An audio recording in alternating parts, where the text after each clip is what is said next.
galerinha do 8º ano! E aí, como é que vocês estão? Espero que estejam todos bem, né? Se cuidem aí na sala de aula, prestem atenção nas aulas, aproveitem o máximo possível, né, das aulas presenciais, certo? Então, como vocês já sabem todas as regrinhas, né, da aula de vocês, já sabem como é que será todo o desenvolvimento da aula. Então, vai ter uma semana que vocês vão estar na escola, outra semana que vocês vão estar em casa. Então, a semana que vocês vão estar na escola, aproveitem o máximo possível para entender as explicações, certo? Então, agora nós chegamos, né, na hora de estudar. Vamos lá? Então, hora de estudar é o quê? Vamos lá, pegar o livro, o caderno, o lápis, a caneta, a borracha, para desenvolver as atividades direitinho, certo? Vamos lá, vamos que vamos. Coloquei uma paisagem aqui bonita para vocês. Então, repito, aproveitem o máximo possível as aulas presenciais. O remoto, nós vamos estar revisando muito conteúdo, vai ser muita coisa boa no remoto, mas o presencial, tirem todas as suas dúvidas, não esqueçam, tirem todas as suas dúvidas. Então, vamos lá, né? O nosso assunto aí da página 12 até a página 19, Geopolítica e Relações Internacionais. Repito, revisando o capítulo 1, da página 12 até a página 19. Na aula de hoje, nós vamos ter também atividades, certo? Então, geopolítica é a compreensão das relações entre o poder político e o espaço geográfico, preocupada com estratégias políticas de dominação. Então, geopolítica é o quê, professora Isana? Então, é uma ciência, né, que estuda as estratégias do Estado para administrar seu território, né, visando o quê? Visando a sobrevivência do seu povo e sua melhor inserção no plano internacional.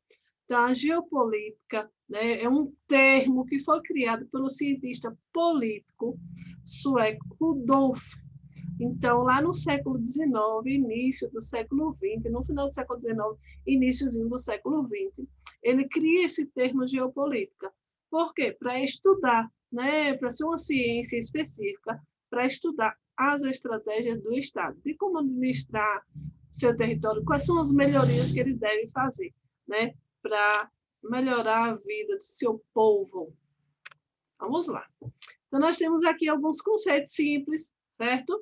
Que nós temos o conceito de Estado. É a forma como uma sociedade se organiza politicamente e o ordenamento jurídico que regula a convivência dos habitantes de um país. Governo é a forma como as instituições políticas e administrativas do país produzem as leis. Então, nós temos dentro do governo o poder legislativo, o poder executivo e o poder judiciário, certo? Essas instituições políticas e administrativas, né? No caso do poder legislativo, são elas que produzem as leis do país, certo? O poder executivo, ele coloca as leis em prática. E o poder judiciário, ele vai fazer o quê? Garantir a execução das leis, certo? Então, o Estado organiza a sociedade politicamente, o governo é uma instituição política e administrativa que produz as leis, que é o poder legislativo. O poder executivo vai colocar as leis em prática e o judiciário vai colocar, né, vai garantir a execução dessas leis para que o pessoal cumpra as leis. E nós temos, além de toda essa estrutura de governo de Estado, né, nós temos também as Forças Armadas, que garantem uma organização responsável pela defesa do nosso território, certo? Então, as Forças Armadas vai garantir, né, essa defesa. Então, para ser reconhecido e respeitado entre os demais, o Estado busca sua soberania, ou seja, busca ter plenos poderes para instituir e administrar as normas e leis que a sociedade deverá seguir em seu território. O Estado soberano é aquele que não tem de reconhecer nenhum poder superior a ele. Uma nação pode constituir um Estado soberano quando ela ocupa um território e se organiza politicamente. Denomina-se Estado-nação. A sociedade contemporânea, o Estado-nação é a forma mais difundida de organização da sociedade.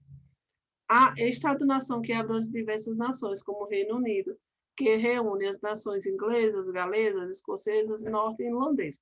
Então, revisando, Estado, organizar a sociedade, governo, instituições, né, políticas administrativas do país que servem, né, para assegurar, para formar. E aí nós temos o poder legislativo que produz as leis, poder executivo que coloca em prática essas leis, judiciário que garante a execução, as forças armadas que vai defender o nosso território, certo? E aí o Estado vai sempre buscar uma soberania, em ser soberano e respeitado entre os demais estados.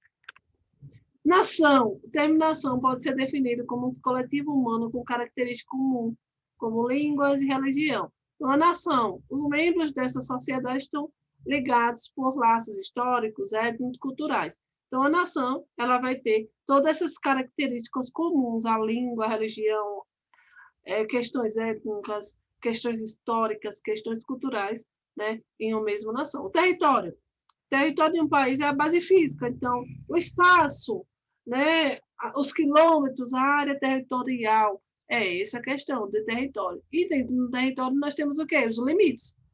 Nós temos também os limites políticos, limites naturais. Então, limites naturais pode ser o quê? Um rio, uma cordilheira. E nós temos artificiais também, que são os limites de um país com o outro, né? Então, um território marítimo. Um estado pode ter, uma nação pode ter um território marítimo, sim. É uma área do mar que o estado exerce sua soberania.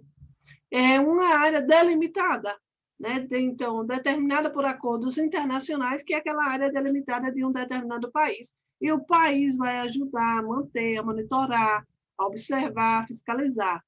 Então, o país podemos definir como um território politicamente delimitado, com unidades políticas administrativas, né? Então, tem moeda própria, reconhecimento internacional, que é habitado por uma comunidade, né? Que pode ser o quê? Uma comunidade histórica, né? Que tem uma história própria. Então, o país ele tem um Estado constituído e ele exerce soberania, né? Perante toda a sua sociedade, a sua população. E aqui nós temos as relações entre os países, as principais organizações multilaterais. Então, nós temos essas relações, né, entre países, elas são regulamentadas por tratados ou, então, por acordos, né, que podem ser bilaterais ou multilaterais. Bilaterais, o nome já diz, dois estados. Então, as relações bilaterais ocorrem entre dois estados. Eles se baseiam em interesses, geralmente interesses variados. E aí nós temos o quê? O econômico, o dinheiro, né? E aí entra o comércio, a imigração, a segurança internacional, entre outros. Então, essa relação de convivência de acordos bilaterais, existe toda uma negociação, né, para crescimento, para evolução, investimentos, é muito importante. E as relações multilaterais quando envolve 3 ou mais países ou mais estados. Então, 3 ou mais estados. Então, ela se caracteriza por adesão de regras entre todos os participantes. Então, esses acordos, essas relações, elas têm regras, né? E os acordos você vai adotar, você vai aceitar aquele acordo, né? Para você aderir, né, àquele acordo bilateral ou multilateral, você vai ter que aderir às regras para participar. Então, não é só assim, eu vou participar, que lindo, eu vou participar, Não, primeiramente você tem que aderir, né? Você tem que assinar ali se dá certo ou não para aderir às regras. E nós temos Banco Mundial e o FMI. né? Aí é uma fonte, né? Fonte de renda, de sistemas monetários, sistemas financeiros. Então, 1944, uma conferência internacional ocorrida na cidade de Bretton estabeleceu os pilares dos atuais sistemas monetários e financeiros internacional. Nela, foram instituídos o Banco Internacional para Reconstrução e Desenvolvimento, BIRD, que mais tarde passou a integrar o Banco Mundial e o Fundo Monetário Internacional, FMI, ambos controlados por países ricos. O FMI fornece empréstimos a países com dificuldades financeiras, impondo-lhes condições para repassar o dinheiro. O Banco Mundial utiliza critérios próprios para a concessão de recursos destinados a obras e empreendimentos em países em desenvolvimento e menos desenvolvidos. Então, observem, né, que o FMI, né, o Banco Mundial, juntamente com o FMI, eles vão fazer, né, todo esse levantamento, toda essa observância das dificuldades financeiras que os países enfrentam, e aí eles vão fazer toda essa análise e vão estar liberando empréstimos, né, liberando dinheiro, todas essas concessões para que o país utilize para melhorar, né, para empreender, para melhorar a sua economia, certo? Organização das Nações Unidas, ONU, né, muito famosa, todo mundo já conhece. Ela foi criada, a ONU, após a Segunda Guerra Mundial. O principal objetivo é manter o quê? A paz e a segurança, né, internacional. Então, a ONU tem como esse principal objetivo, né, assegurar, manter a paz e a segurança internacionalmente. Então, além dos seus órgãos principais, a ONU é formada por programas, fundos e agências especializadas, com escritórios próprios que atuam de forma interligada. A Assembleia Geral, da qual participam os países membros da organização, é o espaço de discussão, análise e decisão sobre os mais diversos assuntos no âmbito internacional. Os membros permanentes têm um poder de veto, mesmo que, a princípio, uma resolução seja aceita pelo governo da Assembleia, seja aceita pelo consenso da Assembleia, ela não será oficializada em caso de veto de um desses países. Então, vejam só, dentro da ONU, né, existem países membros, né, e que esses países eles tomam a decisão em conjunto. Então, a ONU, né, tem 15 membros. Então, 5 desses países membros, eles são permanentes. E só os países que são permanentes, eles têm direito ao veto. Então, por exemplo, China, Estados Unidos, Rússia, França e Reino Unido, eles têm direito ao veto. Se um desses países vetar o interesse ali, o projeto, se ele vetar, se ele não aceitar, pronto, esse projeto ele não passa. Ele é vetado, então tem um voto contra, ele não vai ser aceito, né? Não passa pela Assembleia, então ele não será oficializado. Então é necessário que tenha todos um acordo entre todos. Lembrando que são 15 países membros, só 5 têm direito ao veto, que é China, Estados Unidos, Rússia, França e Reino Unido, certo? O Unesco é um dos países, é um dos vários organismos que integram a ONU. Unesco, né, é uma empresa muito grande e que tem, né, toda uma preocupação com essa questão social. Aqui nós temos a imagem, a PMA, que é o Programa Mundial de Alimentos, né, um dos organismos que compõem a ONU. Então, nessa fotografia, o que é que vocês observam aí? Um nutricionista, né, cadastrando pessoas que desejam receber o auxílio. Um auxílio de quê? Suplementar de alimentos em Somália. Então, observe como é o trabalho da ONU. O trabalho da ONU é tentar resgatar, é tentar entender um pouquinho, certo, sobre os problemas sociais encontrados no mundo todo. E aqui nós temos uma tabela, né, alguns dos principais programas e agências e órgãos. Então, nós temos os órgãos e as funções, a FAO, né, a Organização das Nações Unidas para a Alimentação e Agricultura. A principal função é o quê? Combater a fome e a pobreza. Né, junto, a partir de quê? Do desenvolvimento agrícola. Unesco, Organização das Nações Unidas para a Educação, a Ciência e a Cultura. Qual a principal função? Atuar nas questões de educação, preservação do patrimônio histórico, cultural, da humanidade e desenvolvimento científico. Unicef, Fundo das Nações Unidas para a Infância. Então, a principal função é o quê? Promover a defesa dos direitos das crianças e dos adolescentes. OMS, Organização Mundial da Saúde. Vai atuar onde? Em questões relacionadas à saúde da população mundial. PNUD, Programa das Nações Unidas para o Desenvolvimento. Vai atuar onde? Atuar no combate à pobreza em favor do desenvolvimento humano. UNFPA, Fundo da População das Nações Unidas. Atua onde? Na cooperação internacional para o desenvolvimento da população, das populações em gerais, né? PNUMA, Programa das Nações Unidas para o Meio Ambiente. Qual é a função? Promover a conservação do meio ambiente e do uso eficiente dos seus recursos. Ok? Então, aqui são os principais programas existentes que têm todo um acordo aí com a ONU, certo? Que trabalham para ajudar, né, a sociedade, vai combater a fome, combater a pobreza, vai trabalhar em questões relacionadas a melhorias da educação, em defesa da criança e do adolescente, nas questões da saúde, né, as questões de salvar a vida nos campos refugiados.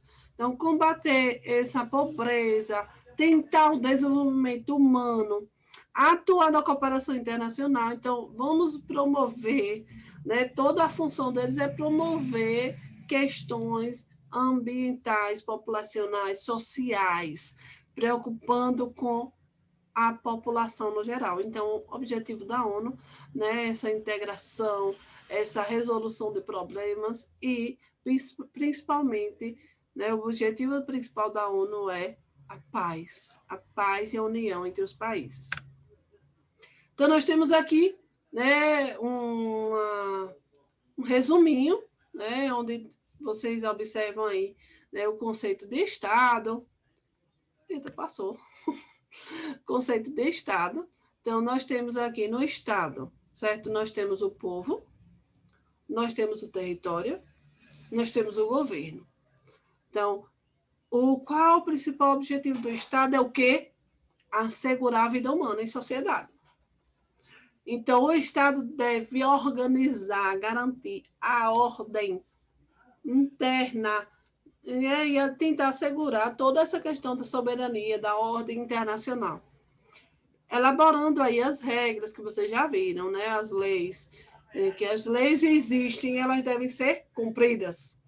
Então, os elementos do Estado, nós temos quem? O povo, o território e o governo. Então, o povo, o conjunto de todos os cidadãos do país. O território é área delimitada. E o governo é a instância máxima, que é a de administração, que é o líder, é quem comanda o país, certo?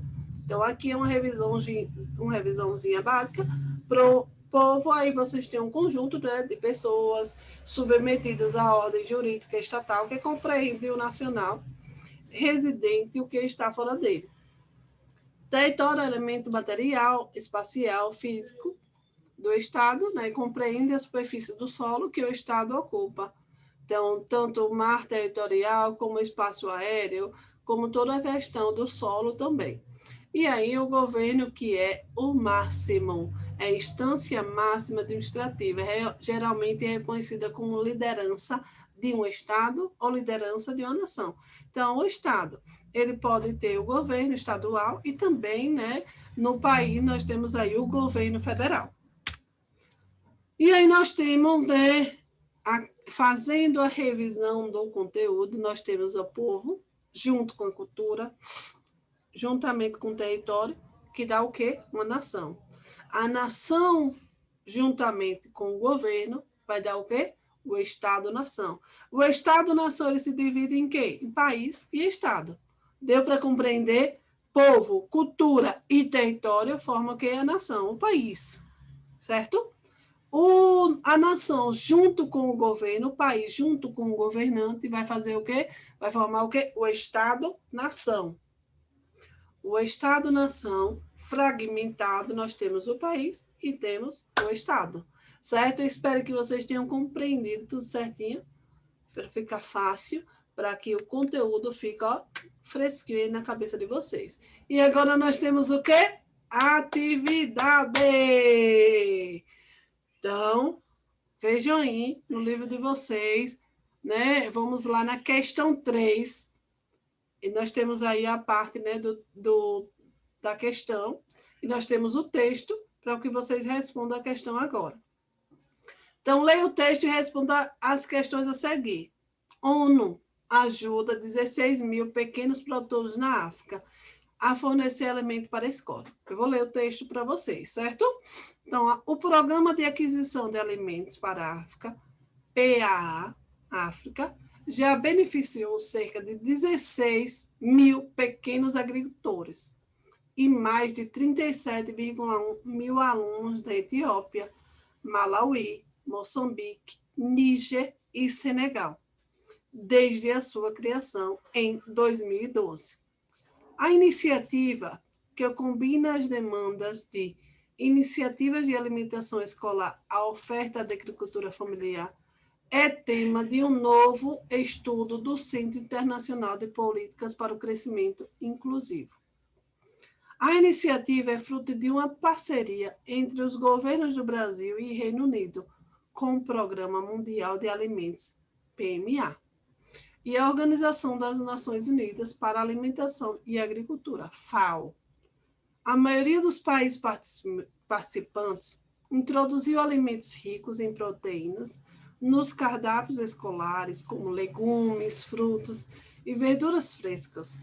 Embora alguns tenham as compras institucionais restritas a algumas commodities, como o Senegal, onde o PAA adquire apenas arroz da agricultura local.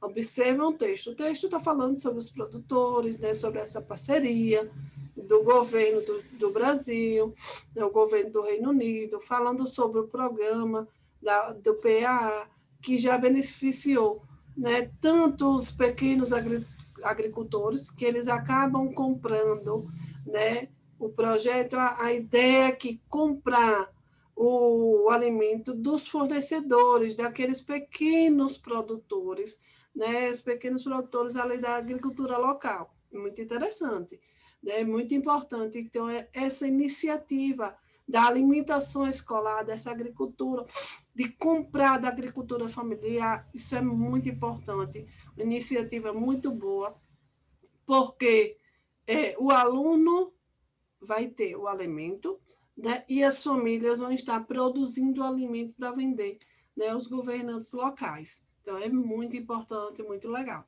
Letra A, na sua opinião, qual a importância da PAA África?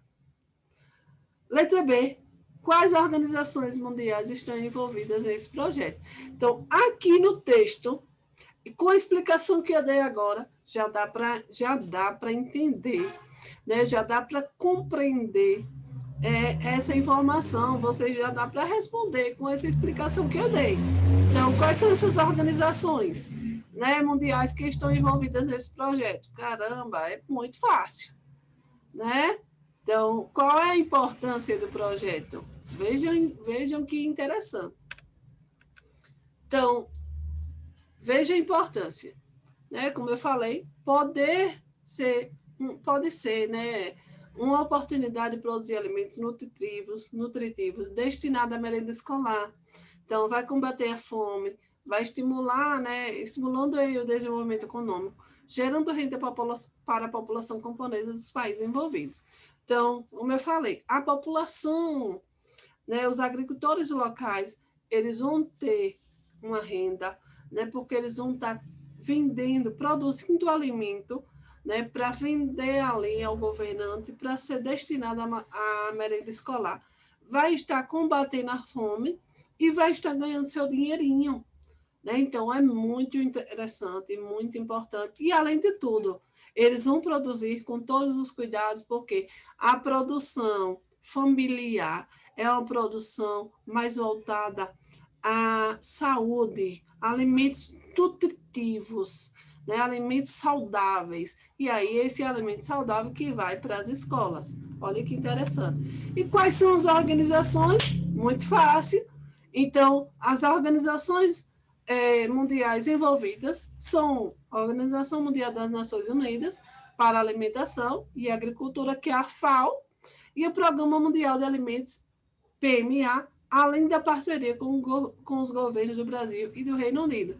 Veja, está no texto, viu? É interpretação, né? O que vocês compreenderam na aula, interpretar o texto e responder a questão. Então, as respostas estão aí, né? Copiem no caderno e façam suas devidas anotações. E nossa aula vai ficando por aqui. Até a próxima aula. Lembrem-se, tirem as dúvidas com seu professor na sala de aula. Né? Aproveite todos os minutos do seu professor na sala de aula. Aproveite todos os minutos, porque são aulas maravilhosas que os seus professores estão dando. E nós vamos estar nos encontrando todas as semanas, né, com as aulas remotas. Uma, nós vamos ter assunto novo, e outra aula nós vamos ter revisão do assunto. Olha que interessante. Então, na maioria das vezes, quem está 50% na escola, que está 50% remoto, vai ter o conteúdo em sala. Vejam só, o professor vai dar o conteúdo em sala todinho, né? Vocês vão ter a oportunidade de tirar as dúvidas e eu vou entrar com a revisão. E aí vocês vão fixar o conteúdo na revisão, certo? Então, aproveite tudo. E bons estudos, né? Boa aula aí com seus professores nas aulas presenciais. E quando estiverem em casa, que se cuidem, na escola também se cuidem, viu? Em casa se cuidem, não saiam de casa sem usar as máscaras, certo? Um cheiro, fiquem com Deus, até a próxima aula. Tchau, tchau!